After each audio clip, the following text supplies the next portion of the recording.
आज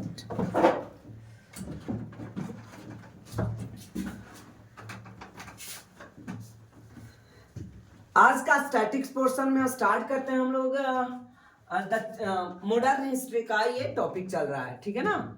modern history में ये पार्ट नंबर इसका 9 है। 9 था या 10 था, ठीक है ना।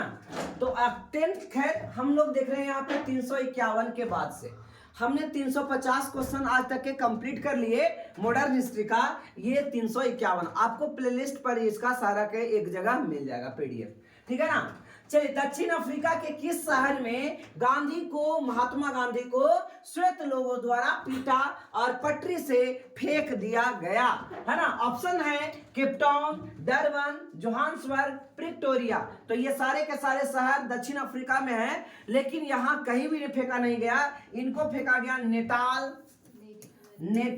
राज्य की राजधानी मेरिट वर्ग में फेंका गया, ठीक है ना। याद रखिएगा, मेरिट वर्ग में फेंका गया। कहां फेंका गया? मेरिट वर्ग। नेटाल राज्य की राजधानी मेरिट वर्ग में फेंका गया। तो इस प्रकार से इसका राइट आंसर हो जाएगा मेरिट वर्ग, ठीक है ना 1 B C कुछ नहीं, ठीक है। तो याद रखेंगे, महात्मा गांधी को कहां फेंका गया था? तो मेरिट वर्ग में फेंका गया था। कहते हैं भारत का सबसे पुराना मजदूर संघ संगठन का कौन सा है? भारतीय राष्ट्रीय मजदूर संघ कांग्रेस, भारतीय मजदूर संघ केंद्र, अखिल भारतीय मजदूर संघ कांग्रेस या भारतीय मजदूर संघ। तो इसका राइट आंसर हो जाएगा अखिल भारतीय मजदूर संघ कांग्रेस। अखिल भारतीय मजदूर संघ कांग्रेस। आइए नेक्स्ट क्वेश्चन। कहता है जब स्वतंत्रता की माउंटबेटन योजना को स्वीकार की गई उस समय भारतीय राष्ट्रीय कांग्रेस के अध्यक्ष कौन था? है ना, इंडियन नेशनल कांग्रेस के अध्यक्ष कौन था जब माउंटबेटन प्लान के अंतर्गत भारत को बंटवारा किया जा रहा था, यानी भारत को स्वतंत्रता करवाया जा रहा था? जवाहरलाल नेहरू, सरदार पटेल, मौलाना अबुल कलाम आजाद या आचार्य JB कृपलानी। तो इसका राइट आंसर हो जाएगा आचार्य JB कृपलानी, ठीक है ना। याद रखेंगे, भारतीय राष्ट्रीय कांग्रेस के अंतिम में JB कृपलानी इसके अध्यक्ष थे। कहता है पंजाब में कृषि आंदोलन को आयोजित करने के लिए लाला लाजपत राय, ये पंजाब केसरी के नाम से भी जाने जाते हैं, लाल बालपाल गर्म दल के नेता में ये लाला लाजपत राय पंजाब से थे, है ना। किस वर्ष निर्वासित करके उन्हें मांडले जेल भेज दिया गया? म्यांमार में मांडले जेल था, वहां पे भेज दिया गया था। 1905, 1907, 1909, 1911। तो इसका राइट आंसर हो जाएगा 1907 में मांडले जेल भेज दिया गया था, है ना। इस समय भारत में INC इंडियन नेशनल कांग्रेस का कौन सा अधिवेशन चल रहा? कहां अधिवेशन चल रहा था? तो सूरत में। कहां चल रहा था? सूरत में, ठीक है। किसने कहा था कि स्वाद का वास्तविक स्थान जीवा नहीं है बल्कि मन है, वैल्यू मतलब मन, दिमाग है ना। अरविंद घोष, महात्मा गांधी, बाल गंगाधर तिलक या स्वामी विवेकानंद। तो इसका राइट आंसर आ जाएगा महात्मा गांधी, है ना। महात्मा गांधी का स्वाद के लिए जीव की जरूरत नहीं है, स्वाद के लिए मन की जरूरत है ना। जब आपको मन भर जाए कोई चीज से, कितना बढ़िया चीज दे दे तो अच्छा नहीं लगता, ठीक है। और जब मन है बहुत बढ़िया खाने का मन है ये चीज, और वो चीज मिल जाए तो आपको खराब चीज भी अच्छा लग सकता है, ठीक है ना। तो मन जरूरी है। खैर इन तत्वों में नहीं कहा गया, इस तत्वों में, ठीक है ना। इसको कहने का मेन शब्दार्थ ये था कि मन से चीजें करनी चाहिए, ठीक है ना। आइए आगे देखते हैं। यह विचार किसने विकसित किया था कि साधन ही उद्देश्यों का औचित्य बनाता है? औचित्य मतलब सही बनाता है उद्देश्यों को। कौटिल्य, राजा राम मोहन राय, स्वामी दयानंद सरस्वती या इसका राइट आंसर महात्मा गांधी। तो इसका राइट आंसर क्या हो गया? महात्मा गांधी ने कहा था कि साधन ही उद्देश्यों का औचित्य है, साधन होना जरूरी है, ठीक है ना, साध्य नहीं।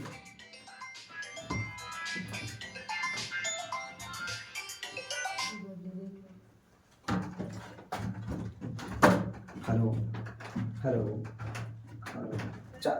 4 बजे क्लास लेंगे, अभी क्लास ले रहे हैं, ठीक है। हाँ 4 बजे। तो आपको बच्चे समझ में आया? कहता नमक कानून का उल्लंघन में गांधी जी ने एक आंदोलन शुरू किया था जिसका नाम क्या था? नमक कानून को तोड़ना था, नमक कानून को तोड़ना था। ऑप्शन है असहयोग आंदोलन, स्वदेशी आंदोलन, सविनय अवज्ञा आंदोलन, उपर्युक्त में से कोई नहीं। तो इसका राइट आंसर हो जाएगा सविनय अवज्ञा आंदोलन। सविनय अवज्ञा आंदोलन के तहत महात्मा गांधी ने, है ना, नमक कानून को तोड़ा था, नमक कानून के विरुद्ध जाकर के। जब महात्मा गांधी की हत्या हुई तब किसने कहा था कि कोई विश्वास नहीं करेगा कि ऐसे शरीर और आत्मा वाला कोई आदमी इस धरती पर चला था, है ना। कुछ सालों में ये भुला जाएगा, ऐसा ये कुछ अंग्रेज लोग बोले थे। कौन बोला था? वेटेंडर सेल या Leo Tolstoy, Albert Einstein, Khan Abdul Gruffudd Khan. तो इसका राइट आंसर हो जाएगा आइंस्टीन। एल्बर्ट आइंस्टीन जो साइंटिस्ट थे, E बराबर mc फार्मूला दिया गया था, E बराबर mc स्क्वायर, है ना, जिनके द्वारा दिया गया था। उन्होंने ही कहा था कि महात्मा गांधी जब मर जाएगा, ठीक है, या मर गया, इतना अच्छे आदमी कोई था भी इस धरती पर, ऐसा शायद भूल जाए लोग। तो किसने कहा था? अल्बर्ट आइंस्टीन के द्वारा। 1930 में सविनय अवज्ञा आंदोलन किस मुद्दे पर शुरू किया गया था?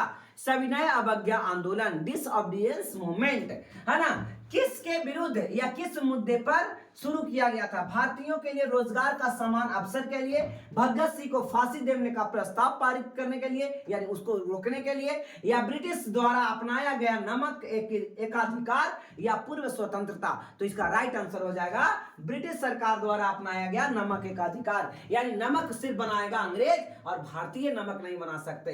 यानी नमक बनाएगा तो हिंदू है, मतलब भारतीय ही, लेकिन वो अंग्रेज के कब्जा में रहेगा, कोई भारतीय उस कंपनी को नहीं बना सकता। नमक कोई भारतीय कंपनी उस नमक को नहीं बना सकता है, ठीक है ना। आइए नेक्स्ट देखते हैं। कैबिनेट मिशन भारत कब आया था? कैबिनेट मिशन भारत कब आया था? 1943, 1944, 1945 या 1946। तो इसका राइट आंसर हो जाएगा कैबिनेट, है ना, कैबिनेट मिशन भारत आया था 1946 में। कैबिनेट मिशन भारत कब आया? 1946 में आया था। साधन और साध्य के संबंध में गांधी जी का विश्वास था। आपको ये बातें बताई गई थी। कहता है साधन अच्छे बन जाते हैं यदि वे साध्य को पूरा कर दे। साधन और साध्य एक दूसरे से बिल्कुल भिन्न है। कहता है साधन ही साध्य का निर्धारण करती है, साधन ही सब कुछ है, चाहे साधन कोई भी हो और कैसा भी हो। तो इसका राइट आंसर क्या हो जाएगा? साधन ही साध्य को निर्धारण करती है। साधन और साध्य कोई चीज नहीं है ना। जैसे कोई काम अगर है तो उसके बदौलत हो पा रहा है कि नहीं हो पा रहा है। अगर आपके पास वो चीज दिमाग है ना, साधन अच्छा मिला हुआ है, तो आप उस मुहिम तक पहुंच जाएंगे। अगर आप सिर्फ चाह लेंगे और साधन आपके लायक नहीं है तो वो चीज परेशानी आएगी, ठीक है ना। आइए, कहता है अपना अंतिम लक्ष्य हर आंख से, किसका ये लक्ष्य था? अपना अंतिम लक्ष्य हर आंख से हर आंसू पोंछ देना। किसने घोषित किया था? इनका अंतिम लक्ष्य था कि हर आंख से सभी को आंसू पोंछ देंगे, मतलब किसी भी आंखों में आंसू नहीं आएगा। जवाहरलाल नेहरू, महात्मा गांधी, बाल गंगाधर तिलक या सरदार पटेल। तो इसका राइट आंसर क्या हो जाएगा? महात्मा गांधी, है ना। कितना बड़ा सोच क्या है। नेक्स्ट देखते हैं। कहता है 19वीं शताब्दी के मध्य कूका आंदोलन शुरू हुआ था। कूका आंदोलन कहां शुरू हुआ था? ऑप्शंस हैं पश्चिमी पंजाब, महाराष्ट्र में, बंगाल में या मध्य भारत में। तो इसका राइट आंसर हो जाएगा पंजाब में। पश्चिमी पंजाब यानी पंजाब में। कहां पे हुआ था? पंजाब में हुआ था। हेलो, चलिए तो देखते हैं पश्चिमी पंजाब, महाराष्ट्र, बंगाल और मध्य भारत। तो इसका राइट आंसर क्या हो गया? पश्चिमी पंजाब, ठीक है ना। कूका आंदोलन पंजाब में। कूका आंदोलन कहां? पंजाब में। कूका आंदोलन पंजाब में। कहता है भूला, हमें लग रहा है कि पढ़ाया हुआ है, भूला भाई देसाई की सबसे स्मरणीय उपलब्धि आजाद हिंद फौज की कर्मियों ने का लाल किले मुकदमा को उनको बचाव किया था। उन्होंने क्या किया था? ठीक है, कहता है कब हुआ था ये? उन्होंने किया था कब? 1943 के अंत में, 1944 के अंत में, 1945 के अंत में, 1946 के अंत में। तो याद है जब दूसरा वर्ल्ड वार खत्म हुआ था उस समय 1945 के अंत में। ओके, 1934 में कांग्रेस सोशलिस्ट पार्टी की स्थापना किसके नेतृत्व में की गई थी? जवाहरलाल नेहरू और महात्मा गांधी, आचार्य नरेंद्र देव और जयप्रकाश नारायण, सुभाष चंद्र बोस और पीसी जोशी या सैफुद्दीन किचलू और राजेंद्र प्रसाद। तो इसका राइट आंसर हो जाएगा आचार्य नरेंद्र देव और जयप्रकाश नारायण, जेपी नारायण, ठीक है ना। कहते हैं महात्मा गांधी की टिप्पणी, कहता है ध्वस्त हो रहे बैंक का उत्तर दिनांक का चेक यानी पोस्ट डेटेड चेक किसके प्रस्ताव को संबंध में है ये, है ना। भारत के पास अब इंग्लैंड के पास अब कुछ नहीं है, अब कह रहा है कि आपके पास चेक देते हैं, और चेक भरने का बात ही नहीं है, ठीक है ना। ऐसे सिचुएशन में किसको कहा जाए, साइमन कमीशन को, क्रिप्स मिशन को, कैबिनेट मिशन को, या बेबल प्लान को। तो इसका राइट आंसर हो जाएगा क्रिप्स मिशन को कहा था, है ना। अब भारत को देने के लिए उसके पास कुछ नहीं है और भी लाया क्रिप्स मिशन, है ना। भारत तो ऑलरेडी आजादी के कगार पर पहुंचा हुआ था। महात्मा गांधी के अनुसार संसार में सबसे शक्तिशाली बल निम्नलिखित में कौन सा है, वीर और अहिंसा, दुर्बल और अहिंसा, है ना, डरपोक और अहिंसा, पर दलित और अहिंसा। तो इसका राइट आंसर हो जाएगा वीर की अहिंसा। किसकी अहिंसा, वीर की अहिंसा। शक्ति के विकेंद्रीकरण यानी डिसेंट्रलाइजेशन को गांधी जी के समर्थन का कारण क्या था। विकेंद्रीकरण लोकतंत्र में विकेंद्रीकरण मतलब क्या होता है मैं बता दूं। जैसे एक देश है, ठीक है, और देश की सारी सत्ता का जो ताकत है वो प्रधानमंत्री के हाथों में, उसके बाद कुछ सिर्फ पूरे के पूरे प्रधानमंत्री हाथों में नहीं, कुछ चीफ मिनिस्टर के हाथों में चल गया, कुछ और के हाथों में चल गया, तो ऐसे क्या हो गया, सत्ता का हस्तांतरण हुआ, है ना। इसी घटना को विकेंद्रीकरण कहेंगे। और अगर सब एक के हाथ में रहेगा तो उसको केंद्रीकरण कहेंगे। समझ में आ रहा, जितना भी काम है सब एक के हाथ में है तो उसको क्या बोला जाएगा, केंद्रीकरण। तो अच्छा क्या होगा, विकेंद्रीकरण की केंद्रीकरण, तो ऑब्वियसली अच्छा होगा विकेंद्रीकरण।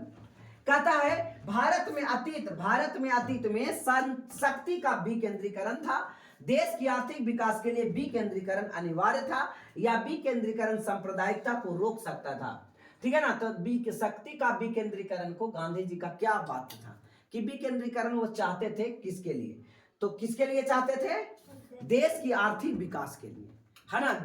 एक ही आदमी के हाथ में अगर पूरा सत्ता रहेगा तो सही कर रहा है गलत कर रहा है इसका पूरा चेक नहीं हो सकता, है ना। इसीलिए इसको क्या किया जाए, और फिर तो वो केंद्रीकरण का काम तो राजा का था, है ना, ये प्रधानमंत्री का काम तो है नहीं, है ना। राजा जो चाहता था वो करता था। राजा कभी कोई मार दिया, गलती से मार दिया, लेकिन अगर कोई राजा गलती कर दे और कोई मार दिया, हो नहीं सकता था, है ना। यहाँ तो अगर प्रधानमंत्री कुछ गलती करेंगे तो उनके लिए भी कानून सेम ही है, समझ में आया ना। इसलिए चाहते थे कि विकेंद्रीकरण अनिवार्य था, किसके लिए, आर्थिक प्रगति के लिए।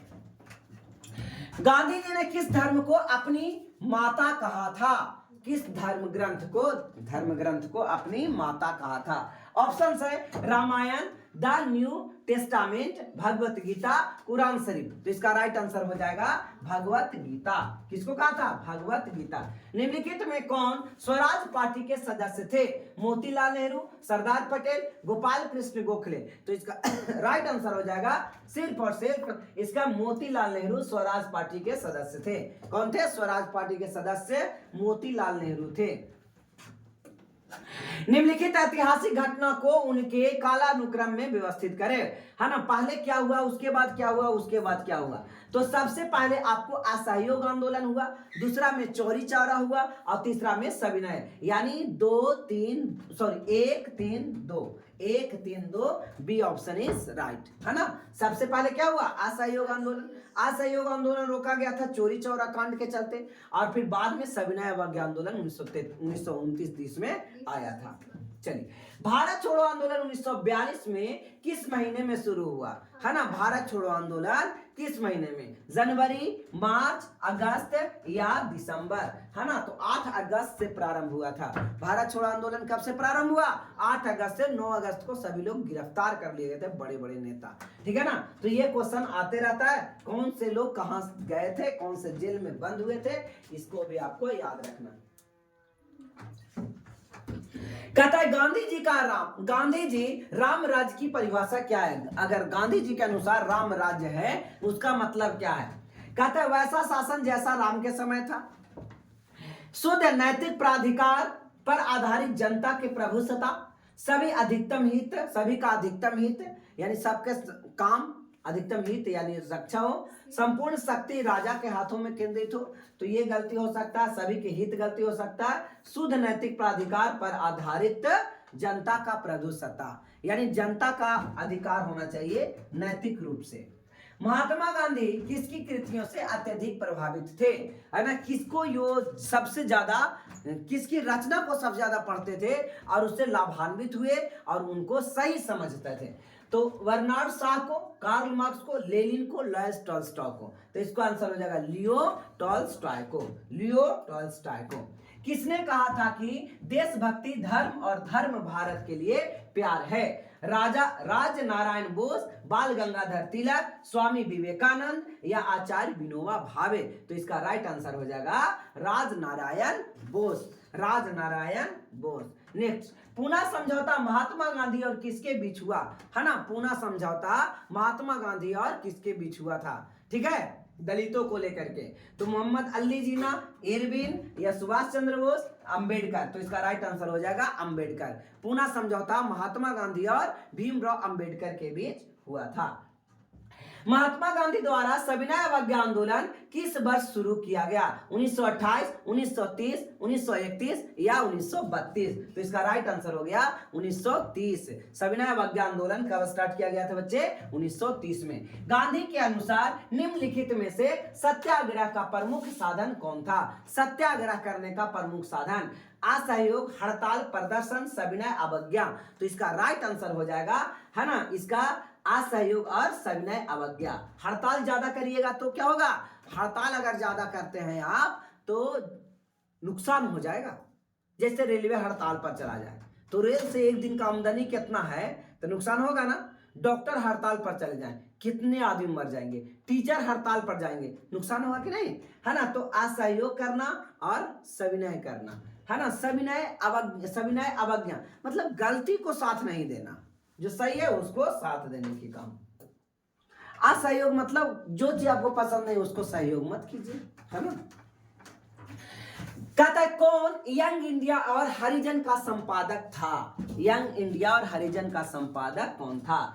ठीक है, नेहरू, अंबेडकर, महात्मा गांधी, सुभाष चंद्र बोस? तो इसका राइट आंसर क्या हो जाएगा? Mahatma Gandhi is the right answer. इनकलाब जिंदाबाद का नारा किसने दिया था? चंद्रशेखर आजाद, सुभाष चंद्र बोस, भगत सिंह, इकबाल? तो इसका राइट आंसर हो जाएगा भगत सिंह। किसने नारा दिया था? भगत सिंह ने इनकलाब जिंदाबाद। कहता है 1930 में गिरफ्तार के कारण पेशावर की सड़कों पर उग्र परिदर्शन हुआ। ठीक है, ऑप्शंस हैं अब्दुल गफ्फार खां, अब्दुल कलाम आजाद, जाकिर हुसैन और मुजफ्फर अहमद? तो इसका राइट आंसर हो जाएगा अब्दुल गफ्फार खां। याद करिए, अब्दुल गफ्फार खां के जब उनको पकड़ लिया गया, गिरफ्तार कर लिया गया, तो पेशावर जो पाकिस्तान में, वहां हड़कंप मच गया था, गर्दा मचा दिया था यहाँ के निवासियों ने। ठीक है ना। कहता है निम्न में किसने तीनों गोलमेज सम्मेलन में यानी 3 राउंड टेबल में तीनों, पहला दूसरा तीसरा राउंड टेबल में शामिल हुए थे?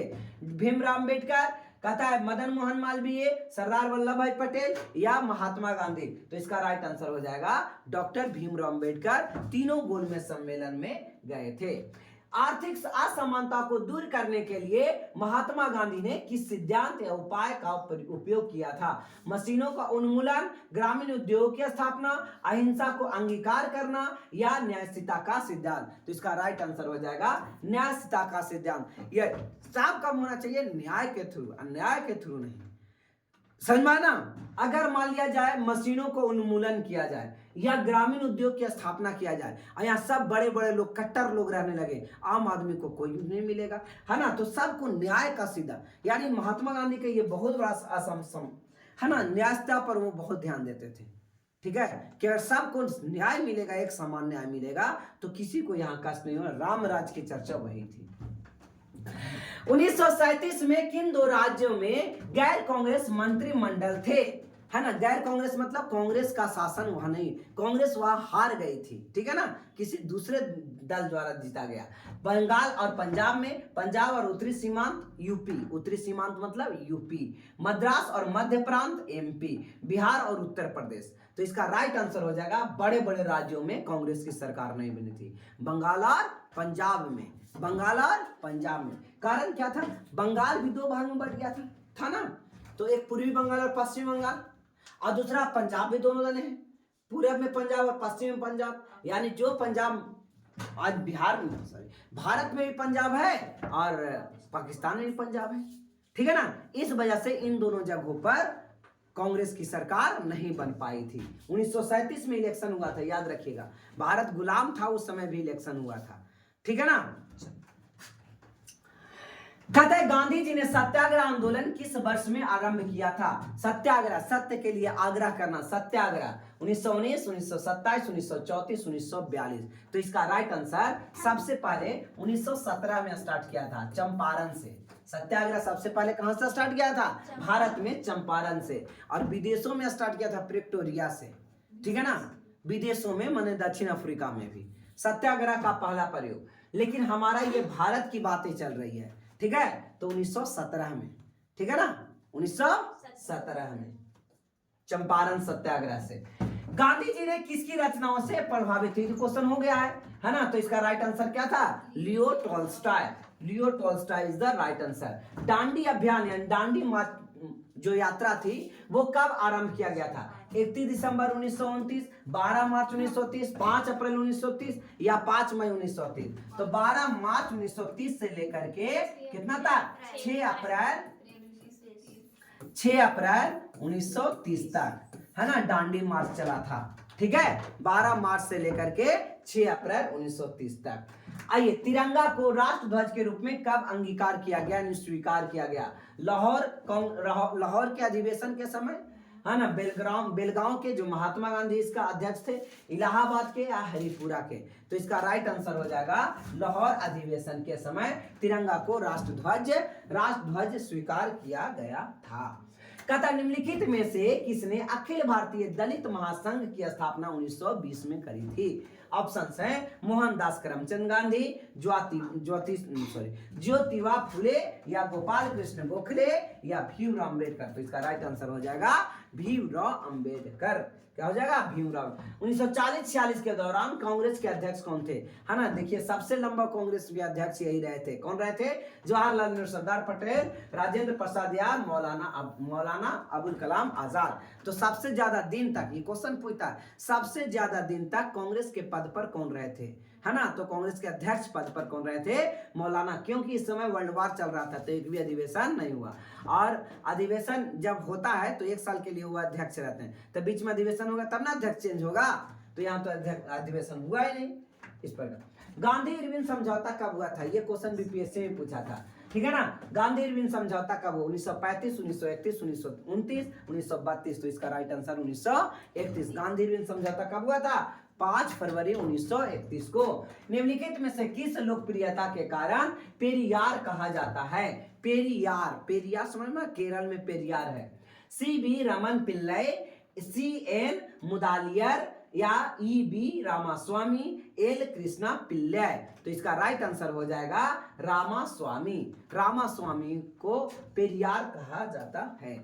कहता है चंपारण सत्याग्रह का संबंध किससे था? नील से, मील मालिक से या प्लेग से? भूमि पर नए निर्धारण यानी भूमि के लिए जो कानून बन करके आया था, आपको याद होगा, रैयतवाड़ी बंदोबस्त, और क्या क्या था? अस्थाई बंदोबस्त, या एक और कौन था? महलवारी बंदोबस्त। तो इस प्रकार से 3 बंदोबस्त आया था। इसके कारण क्या? तो इसका राइट आंसर क्या हो जाएगा? नील को लेकर के। क्या होगा? नील को लेकर के।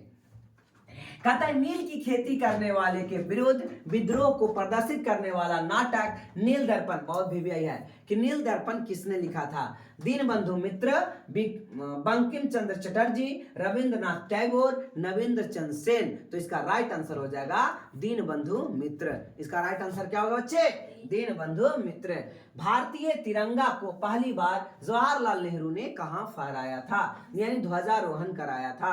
1947 में लाल किले के प्राचीन लाल किले से, या दूसरा 1929 के लाहौर के रावी नदी के तट पर, जब भारत 1950 में प्रजातंत्रिक यानी गणतंत्र बना तब, 1935 में भारत सरकार अधिनियम के समय। तो आपको याद होगा 1929 में ही, है ना, लाहौर में रावी नदी के किनारे इसको झंडा फहराया गया था। किनके द्वारा? 12 बजे रात में।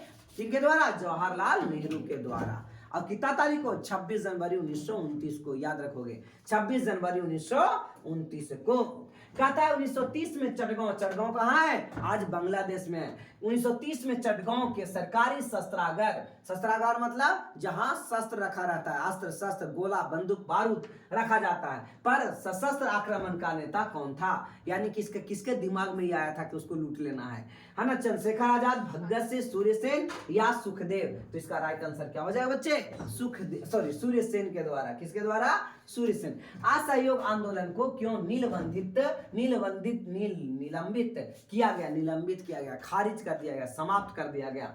गांधी के अस्वस्थता के कारण यानी बीमार होने जाने के कारण, हिंदू और मुसलमानों के बीच मतभेद के कारण, और नेतागणों के बीच मतभेद के कारण, या चौरा चौरी में हुई हिंसक घटना के कारण? तो इसका राइट आंसर क्या हो जाएगा? चौरा चौरी में हुई हिंसक घटना। चौरा चौरी कहाँ है बच्चे? उत्तर प्रदेश। निम्नलिखित में से किसका संबंध आजाद हिंद फौज से नहीं था? सुभाष चंद्र बोस, रास बिहारी बोस, मोहन सिंह, भगत सिंह? तो इसका राइट आंसर हो जाएगा भगत सिंह। ये तीनों याद रखिएगा, VBI है। सुभाष चंद्र बोस, रास बिहारी बोस और मोहन सिंह, ये तीनों का संबंध किससे है? आजाद हिंद फौज से है। ठीक है ना बच्चे? आइए आज का क्वेश्चन एक और है। निम्नलिखित में से किस कृत्य के कारण भगत सिंह और उसके मित्र सुखदेव और राजगुरु को 23 मार्च 1931 को फांसी दे दी गई? VBI ये डेट याद रखिएगा, 29 मार्च 1930। किसको किसको फांसी दिया गया एक साथ? तो भगत सिंह, सुखदेव, राजगुरु, भगत सिंह, राजदेव, सुखदेव को फांसी दिया गया। वर्ष 1928 में लाहौर में सैंडर्स की हत्या के कारण, काकोरी षड्यंत्र के घटना के कारण, या 18 अप्रैल 1929 में केंद्रीय विधानसभा पर बम फेंकने के कारण, या लाहौर षड्यंत्र घटना के कारण? तो इसका राइट आंसर हो जाएगा बच्चे, है ना, किसके लिए फांसी दिया गया था? तो लाहौर षड्यंत्र के कारण। ठीक है ना, याद रखेंगे। ओके, याद रखिएगा कि लाहौर षड्यंत्र में यानी लाहौर में जो हुआ था दंगा, उसी के इनको फांसी दिया गया था। किनको किनको? भगत सिंह, राजगुरु और सुखदेव को। कब दिया गया था? 23 मार्च 1931 को। दक्षिण भारत में दांडी मार्च का संचालन किसने किया था? के कामराज के द्वारा, भगत वत्सलम के द्वारा, राजा जी के द्वारा, या टी प्रकाशम के द्वारा? आंध्र केसरी कहा जाता है, टी प्रकाशम को आंध्र केसरी कहा जाता है।